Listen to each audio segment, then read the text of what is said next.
Hello everyone, welcome to another video of Krypton tutorials. In this video, I am going to discuss about classification of function. तो start करते हैं इसमें function को कितने type में अपन divide करते हैं ये सब चीजें अपन डिस्कस करेंगे। तो सबसे पहला इसमें आपका one function. The first type is one function. इसी का नाम देते हैं हम लोग इंजेक्टिव मैपिंग। पहले इनका डेफिनेशन बताया जाएगा, फिर आपको अप्रोच बताया जाएगा कि अगर क्वेश्चंस आते हैं तो आप किस तरह से आइडेंटिफाई करोगे कि ये वन है या मेनी वन है। आपको वो तरीका समझाया जाएगा इस वीडियो में। तो मैं आपको सजेस्ट करूंगा आप वीडियो एंड तक देखें। आप पहले चीजों का डेफिनेशन समझे, डेफिनेशन याद रखना मस्ट है वहीं से, क्योंकि लॉजिक डेवलप होगा आपका। फिर आप अप्रोच देखें कि क्वेश्चन में कैसे डिसाइड करते हैं कि फंक्शन कौन क्या होगा। ठीक है, तो first is one function. Definition देखते हैं। तो मैं डेफिनेशन लिख रहा हूं यहां पे, आप वो नोट कीजिएगा। अ फंक्शन, तो डेफिनेशन ये बोलता है कि अगर किसी फंक्शन की मैपिंग हो रही है फ्रॉम ए से बी, तो वन कब बोलेंगे आप? अगर सेट ए के हर एक एलिमेंट का, अगर सेट ए के डिफरेंट एलिमेंट का डिफरेंट इमेज होना चाहिए सेट बी के अंदर। ठीक है, मतलब अगर मैपिंग वाइज देखें अपन, तो ये अगर सेट बी ए चल रहा है और ये सेट बी हो गया आपका, जैसे सेट ए, ये बी, और ए से बी के बीच में मैपिंग हो रहा है। तो ए में अगर एलिमेंट है, मान लीजिए 4 एलिमेंट, 2 3 4, और यहाँ 5 एलिमेंट ले लिया। तो मान लीजिए इस एलिमेंट की मैपिंग हुई इसके साथ। तो ये अगर आपका x1 चल रहा है तो x1 का इमेज क्या हो गया? y1। तो अब ये जो एलिमेंट है इसका इमेज कोई दूसरा होना चाहिए, वही नहीं हो सकता। तो अब इसकी मैपिंग क्या होगी? यहाँ पे होगी। इस एलिमेंट की मैपिंग मान लीजिए किसी एक के साथ, और इसकी मैपिंग भी किसी एक के साथ। तो ये जो मैपिंग हुआ आपका, this is one function. This is one function. तो ये आपका वन फंक्शन होगा। ठीक है, तो मैपिंग सबका अलग अलग एलिमेंट के साथ होना चाहिए। तो इसमें एक तरीका है आपका जो कि एनसीईआरटी में भी है, कि कैसे आप डिसाइड करोगे कि कौन सा फंक्शन वन है और कौन सा फंक्शन नहीं है वन। उसके लिए देखिएगा, ये एनसीईआरटी का तरीका मैं लिख रहा हूं यहाँ पे। मोस्टली जो आपको और चीजें जो आईआईटी में मेनली यूज होता है वो भी तरीका मैं आपको समझाऊंगा, मगर अभी पहले ये देख लीजिए। For x1 x2 belong to A and f of x1 and f of x2 belong to B। अब क्या हुआ? अगर मान लीजिए यहाँ पे 2x1 है, 2x लिया मैंने सेट A में, दिस इज x1, और ये ले लिया मैंने x2। तो x1 के कोरस्पॉन्डिंग जो वैल्यू आई उसको नाम क्या दिया अपन ने? f ऑफ x1, और इसको नाम क्या दिया अपन ने? f of x2। तो ये दोनों सेट B को बिलोंग किया, और x1 x2 आपका सेट A को बिलोंग किया। ठीक है, अगर मान लीजिए f of x1 is equal to f of x2 है, तो it implies x1 is equal to x2। अगर ये दोनों वैल्यू बराबर हुई तो इसका मतलब x1 x2 क्या होगा? बराबर होगा। और अगर मान लीजिए ये दोनों बराबर नहीं है, is not equal to f of x2, it implies x1 is not equal to x2। अगर ऐसा हो रहा है ये या फिर ये, देन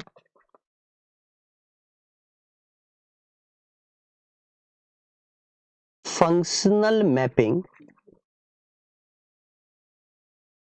is 1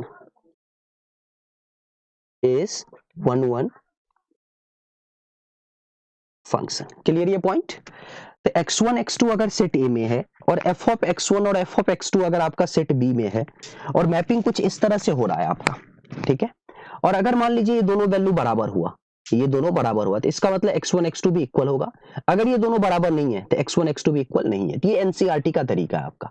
बाकी डेफिनेशन क्या बोलता है कि सेट एक, या यहां से एग्जैक्टली लाइन याद कर लीजिए, ये जो यहां से लाइन है, ये यहां से लेके और यहां तक, ये आप एग्जैक्टली याद कर लीजिए कि different elements of set A have different image in set B. तो इसका मतलब वो वन फंक्शन को रिप्रेजेंट करेगा।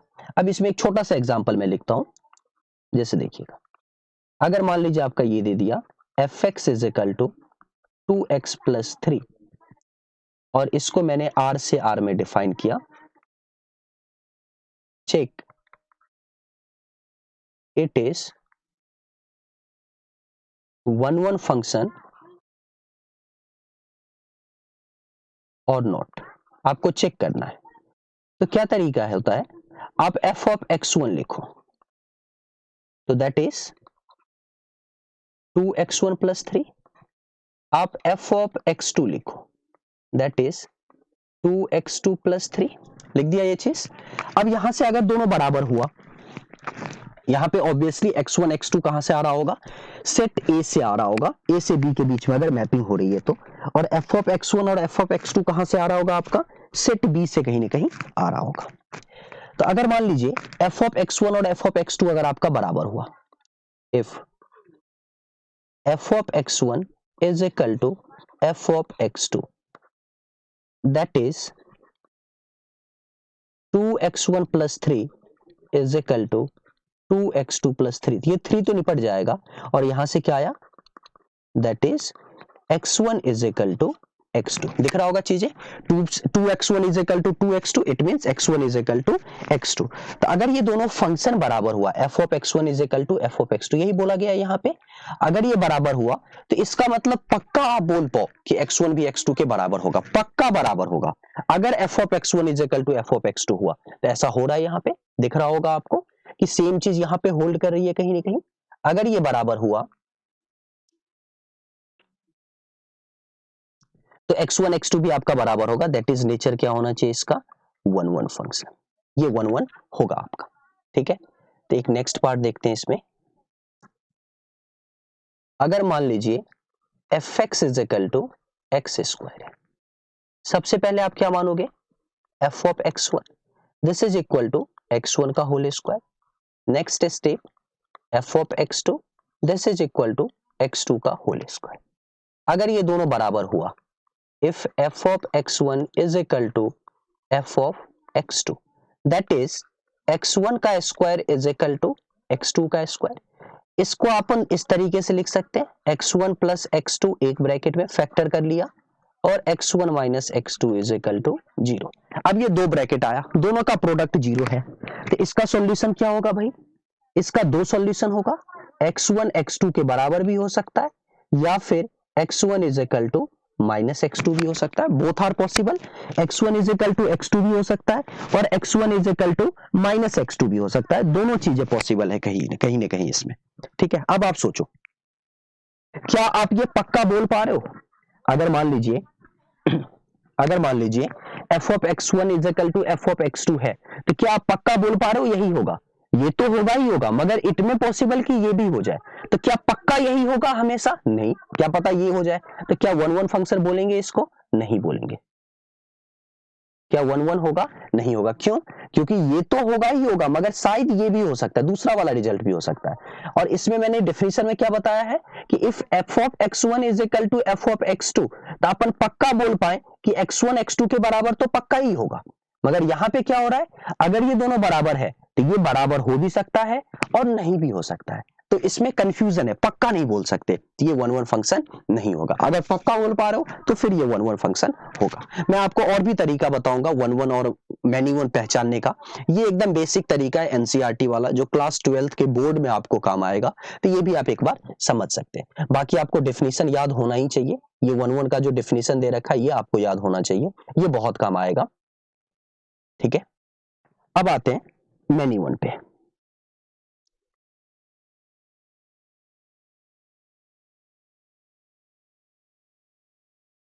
मैनी 1 फंक्शन, इसको क्या बोलते हैं अपन, नॉट इंजेक्टिव।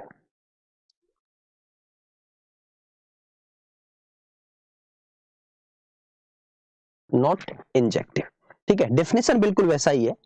या फिर आप सिंपल तरीके से ये समझो कि जो फंक्शन 1 नहीं है वो क्या हो जाएगा, आपका मैनी 1 हो जाएगा, ठीक है, यही होता ही है। मैं डेफिनेशन फिर भी लिख दे रहा हूं, अ फंक्शन। अब आप देखो मैपिंग कैसा होगा इसमें, तो अगर मान लीजिए फंक्शनल मैपिंग की बात करें, ये ए और ये बी, ये इस तरह से चल रहा है। अगर मान लीजिए यहाँ पे एलिमेंट चल रहा है आपका 3 4, यहां भी अपन ने एलिमेंट लिया, अब मैपिंग करने जा रहे हैं, इसका मैपिंग मान लीजिए इसके साथ हुआ, और यहाँ पे एक और एलिमेंट है, इसका भी मैपिंग अगर इसके साथ हो गया, ठीक है। मान लीजिए इस एलिमेंट की मैपिंग दूसरे के साथ हुई, मगर इस एलिमेंट की मैपिंग इसके साथ हुई। ठीक है, इस तरह से मैंने रैंडम मैपिंग कर दिया। तो डेफिनेशन क्या बोलता है, 1-1 का क्या डेफिनेशन था कि सेट ए के हर एक एलिमेंट का डिफरेंट इमेज होना चाहिए इन सेट बी। बस इसका उल्टा हो रहा है यहाँ पे कि सेट ए के अंदर दो या दो से अधिक एलिमेंट का सेम इमेज होना चाहिए इन सेट बी। तो अगर आप ये दो एलिमेंट देखो, पेन देखिएगा, फर्स्ट और सेकंड, इसका इमेज जो होगा और इसका जो इमेज होगा सेम इमेज हो गया, तो कहीं ना कहीं ये क्या कहलाएगा फिर आपका मैनी वन। ये क्या हो गया आपका मैनी वन फंक्शन हो गया। क्लियर ये पॉइंट। तो मैनी वन फंक्शन आपको दिखना चाहिए कि मैनी वन मैं किसको बोल रहा हूं डेफिनेशन के अकॉर्डिंग। इसमें जो एनसीईआरटी वाला पॉइंट है वो देख लीजिए।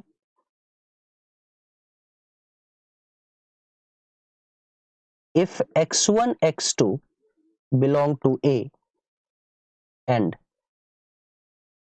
f of x1 f of x2 belong to B, ये चीज हो गया।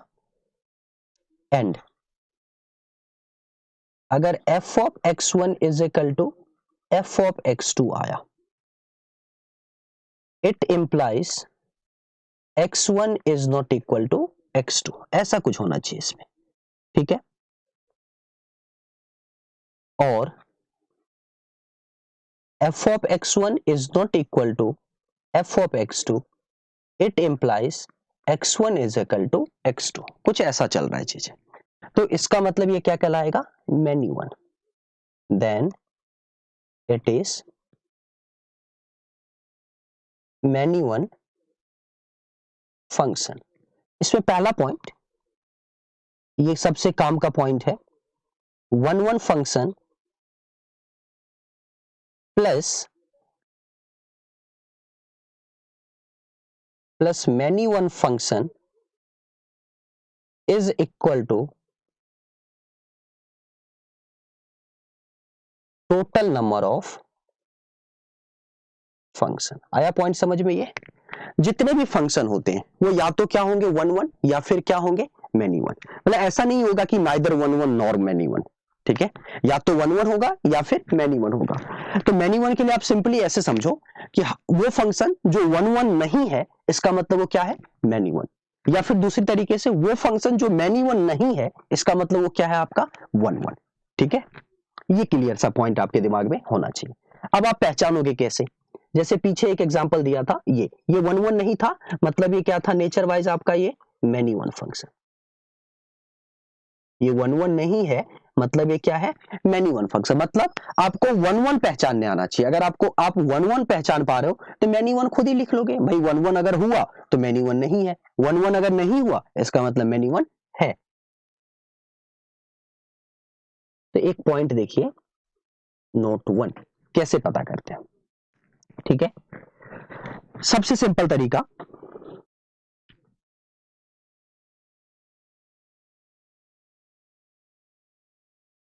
if you draw graph of any function, ठीक है, अगर आपने ग्राफ ड्रॉ कर लिया किसी फंक्शन का तो कैसे पहचानोगे। Then draw a straight line, draw a straight line parallel to x axis. ठीक है, if line cuts graph at 2 or more than 2 points,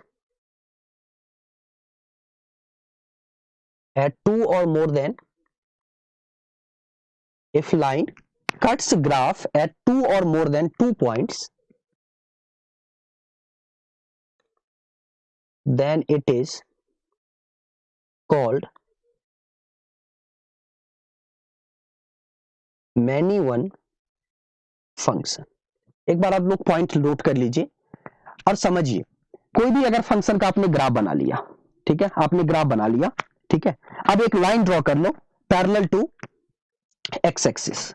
अगर वो लाइन उस ग्राफ को 2 या 2 से अधिक जगह पे कट कर दिया तो इसका मतलब वो नेचर क्या हो जाएगा आपका मैनी वन। क्यों ऐसा उसको समझो। मान लीजिए कि ऐसा चल रहा है, कोई भी रैंडम ग्राफ ले लेते हैं, जैसे एग्जांपल में अभी पीछे लिया था अपन ने, f x is equal to क्या चल रहा था, एक्स स्क्वायर आर से आर में। ग्राफ तो बनाने आता ही है इसका, पैराबोला टाइप चीजें, ये कुछ इस टाइप का बनेगा, ठीक है भाई, इस टाइप का अपन ने बना दिया, एक्स एक्सिस वाई एक्सिस। अब एक लाइन ड्रॉ किया अपन ने, ये लाइन ड्रॉ किया, कुछ इस तरह से मूव कर रहा है, जहां जहां दिख रहा है प्लॉट कर सकते हैं। मान लीजिए ये लाइन कितनी जगह कट किया, 2 जगह पे। अब आप सोचो क्या हुआ, यहां पे 2 जगह पे कट किया तो क्यों हो गया है मैनी वन, खुद से भी सोच सकते हो, बाकी मैं तो समझाऊंगा ही। तो अगर आप ऑब्जर्व करो इसको, तो यहां पे इस पॉइंट के लिए मैं अगर लिखना चाहूं इसको, तो इसका कोऑर्डिनेट x1 कॉमा y1, और इसका मैंने लिख दिया, क्या लिखेंगे, x2 कॉमा y2। तो जब इसका मैपिंग हुआ होगा, मैपिंग जो हुआ होगा, 2x आया होगा कहीं ना कहीं, मान लीजिए x1, और ये एक x हुआ आपका x2। x1 के कोरोस्पॉन्डिंग वैल्यू क्या आ रही है, y1। इट मींस x1 की मैपिंग किसके साथ हुई होगी भाई, y1 के साथ, दिस इज y1। x2 की वैल्यू क्या आ रही है, x2 पे वैल्यू क्या आ रही है, y2। इट मींस x2 की भी मैपिंग किसके साथ हुई होगी, सॉरी ये तो y1 ही रखते हैं ना, क्योंकि y1 ही होगा। ये अगर सेम लाइन चल रहा है, यही लाइन चल रहा है पैरेलल टू x एक्सिस, तो इस लाइन पे आप कहीं भी मूव करोगे तो y की वैल्यू तो हर एक जगह सेम आएगी, तो x2 के कोरोस्पॉन्डिंग वैल्यू क्या आएगी, यहाँ पे y1 ही आएगी। तो x2 की भी मैपिंग किसके साथ हुई, y1 के साथ। और भी बहुत सारी मैपिंग होगी, और भी बहुत सारी मैपिंग होगी, मगर मैंने ये आपको ऑब्जर्व करके दिखाया कि 2 बार अगर कट किया तो ये सीन बना। तो अब आप मैनी वन का डेफिनेशन देखो, मैनी वन में क्या डेफिनेशन बोला गया है कि सेट ए में 2 या more than 2 element have the same image in set B. तो सेट ए में आपका 2 एलिमेंट तो दिख ही रहा है, ये 2 एलिमेंट उसका सेम इमेज है in set B, this is set A, this is set B, mapping is from A to B, then it is called many one function.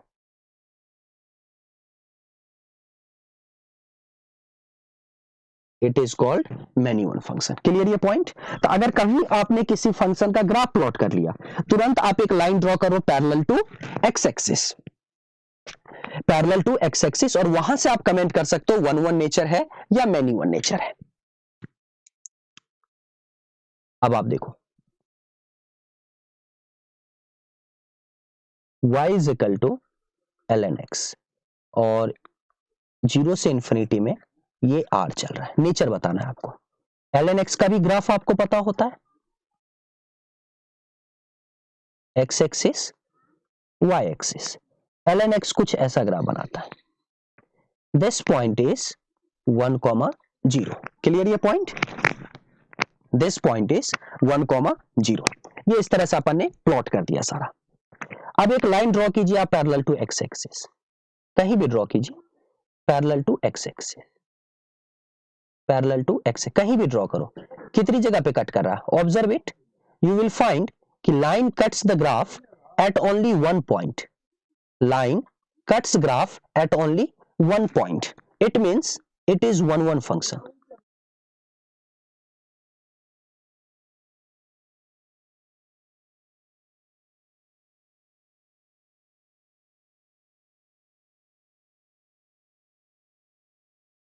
One one function. Clear ये point. तो graph observe करके आना चाहिए। एक और मैं तरीका बताऊंगा आपको, आप उसको भी देखिएगा। सेकेंड पॉइंट आप कैसे फाइंड कर सकते हो वन वन और मैनी वन। अगर आपने ग्राफ प्लॉट नहीं किया, कुछ अगर स्टैंडर्ड फंक्शन आ जाए और आपको दिखे कि इसका ग्राफ आपको याद है, तो most effective way is plot the graph, draw the graph, and then draw a line parallel to x-axis. If line intersecting the graph at only one point, then it is one one function. If line cuts the graph at 2 or more than 2 point, then it is many one function. Second तरीका find करने का, अगर आपने graph plot नहीं कर पाया तो देखिएगा, if y is equal to fx,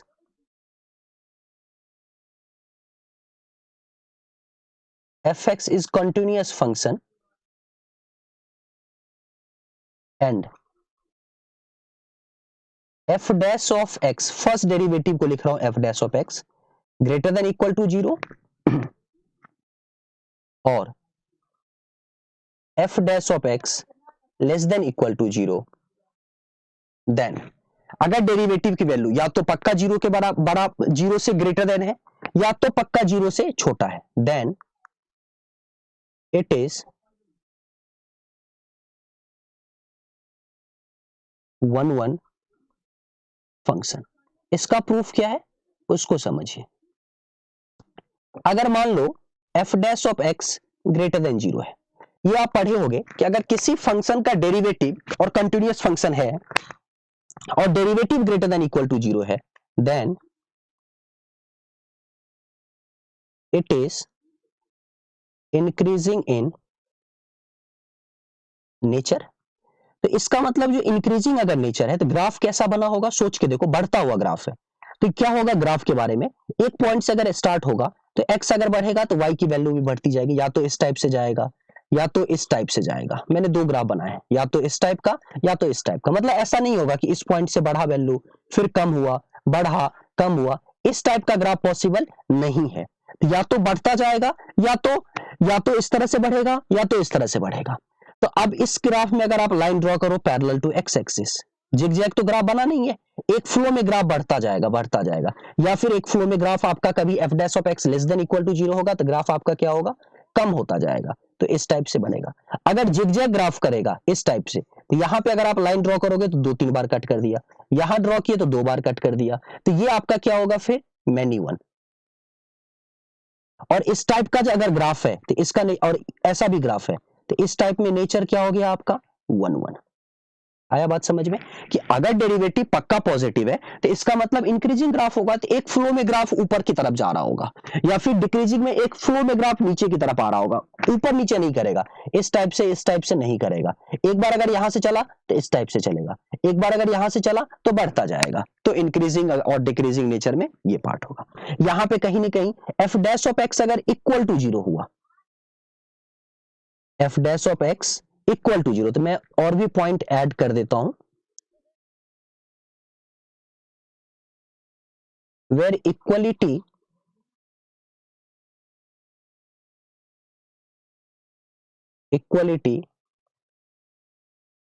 holds only particular point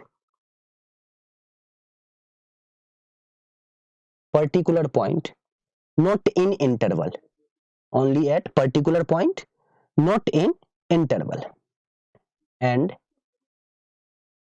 not in interval. Equality कहां होल्ड करेगा, ओनली एट पर्टिकुलर पॉइंट, किसी इंटरवल में होल्ड नहीं करना चाहिए। अगर किसी इंटरवल में होल्ड किया, अब आप सोच के देखो थोड़ा, if f dash of x is equal to 0, then अगर इंटरवल में होल्ड किया तो कैसा भी ग्राफ होगा, बढ़ता गया ग्राफ बढ़ता गया, और एफ डैश ऑफ एक्स 0 के बराबर हो गया ए और बी के बीच में, मतलब वो ए और बी के बीच में कैसा नेचर का फंक्शन होगा, कांस्टेंट। इस टाइप का ग्राफ बना ए और बी के बीच में, एफ डैश ऑफ एक्स इस पार्ट में ग्रेटर देन 0 था और इस पार्ट में इक्वल टू 0 है, तो ये अगर कांस्टेंट फंक्शन हुआ तो इसके कारण ए से बी के बीच में जितना भी एक्स होगा सबकी मैपिंग इसी के साथ होगी, इनके कॉरस्पॉन्डिंग। अब एक लाइन अगर आप ड्रॉ करो पैरेलल टू एक्स एक्सिस इस इंटरवल पे, तो ये जो लाइन होगा इसी पॉइंट पे ओवरलैप कर रहा है। तो आप बोल रहे थे दो या दो से अधिक जगह पे कट करे, यहां तो एक दूसरे के ऊपर ही आ गया, तो इसका मतलब ये जो ग्राफ बनाया मैंने ये कैसा नेचर का फंक्शन होगा आपका, ये जो ग्राफ बनाया मैंने इसका नेचर क्या हो जाएगा आपका, मैनी वन फंक्शन। नेचर क्या होगा, मैनी वन फंक्शन। आया पॉइंट समझ में। तो आपको कंटिन्यूअस फंक्शन होना चाहिए। कंटिन्यूअस का भी पहले मैंने वीडियो में बोल रखा है, रेंज ऑफ फंक्शन की वीडियो में मैंने बहुत अच्छे से एक्सप्लेन कर रखा है चीजों को। उसका डेरिवेटिव निकालो, या तो ग्रेटर देन 0 होना चाहिए पक्का, अपने पूरे डोमेन में जो भी फंक्शन का डोमेन दे रखा है उसमें या तो पक्का पॉजिटिव होना चाहिए या तो पक्का नेगेटिव होना चाहिए। अब आप देखो y is equal to x square का ही example, F x is equal to x square R से आर, आपको ये आइडेंटिफाई करना है, ठीक है। आर डोमेन है, कोडोमेन भी आर चल रहा है। सबसे पहले एफ डैश ऑफ एक्स, इसकी कहानी क्या आ गई 2x, क्या ये पक्का पॉजिटिव है इस पूरे डोमेन में, डोमेन क्या चल रहा है पूरा रियल नंबर, आप इस डोमेन में से कोई भी x रखो, कोई भी वैल्यू ले जाके यहां रखो, क्या ये हमेशा पक्का पॉजिटिव है, नहीं, ये तो कुछ पार्ट पॉजिटिव देगा और कुछ पार्ट नेगेटिव देगा। जब आप x पॉजिटिव वाला पुट करोगे तो ये पॉजिटिव, जब आप नेगेटिव वाला पुट करोगे तो ये क्या देगा, नेगेटिव। तो f dash of x sign change कर रहा है कुछ पार्ट में, इसका साइन चेंज कर रहा है आपका। ये हमेशा पूरे डोमेन में या तो पक्का पॉजिटिव या तो पक्का नेगेटिव नहीं है। It means this is many one function, many one function, और ये तो आपका कंटिन्यूअस होना ही है। ठीक है, तो ये पॉइंट भी आप समझ सकते हो। ठीक है, अपने पूरे डोमेन में, ठीक है, ये मैंने लिखा होगा less than 0, f dash of x greater than 0, less than 0, then in its whole domain, in its whole domain, पूरे डोमेन में, in its whole domain, then it is one one function, then it is one one function where equality holds only at particular point, not in interval। अगर interval में equality hold किया तो इसका मतलब वो आपका मेनी वन फंक्शन हो जाएगा। ठीक है, तो क्लियर, आपको डेरिवेटिव फाइंड करना है। एफ डैश ऑफ एक्स देखिए क्या चल रहा है, ग्रेटर देन 0, लेस देन 0, फिर उस हिसाब से आपको काम करना है। यहां पे एक और पॉइंट लिख लीजिए, all constant function are many one function, all constant function are many one function. आपको ये सारा पार्ट समझ में आना चाहिए, वन वन फंक्शन क्या है, मैनी वन फंक्शन क्या है। ठीक है, डेफिनेशन आपको पूरे अच्छे से पता होना चाहिए और फाइंड करने आना चाहिए। तो मैंने आपको दो चीज बताया फाइंड करते हुए। ये तो एनसीईआरटी का तरीका है, इसमें बहुत ज्यादा मेहनत है, तो इसको तो अपन आईआईटी जेईई के क्वेश्चंस में अप्लाई नहीं कर सकते। आपको ग्राफ पे जाना है या इंक्रीजिंग डिक्रीजिंग वाले नेचर पे जाना है, तो आपको अच्छे से समझ में आएगा। तो मैंने इस वीडियो में वन वन फंक्शन और मैनी वन फंक्शन डिस्कस किया। नेक्स्ट वीडियो जो बनाऊंगा मैं उसमें ऑन टू और इनटू डिस्कस करूंगा। उसके बाद एक और वीडियो बनेगा जिसमें अपन क्वेश्चंस डिस्कस करेंगे based on one one function and onto function. इसमें मैंने बस इतने ही एग्जाम्पल लिए ताकि मैं आपको कंसेप्ट समझा सकूं कि क्या काम करना होता है। ठीक है, तो यहां पे मैं इस वीडियो को खत्म कर रहा हूं। So stay tuned on Krypton tutorials. Please like the video, subscribe the channel and hit the bell icon for instant notification. Thank you very much.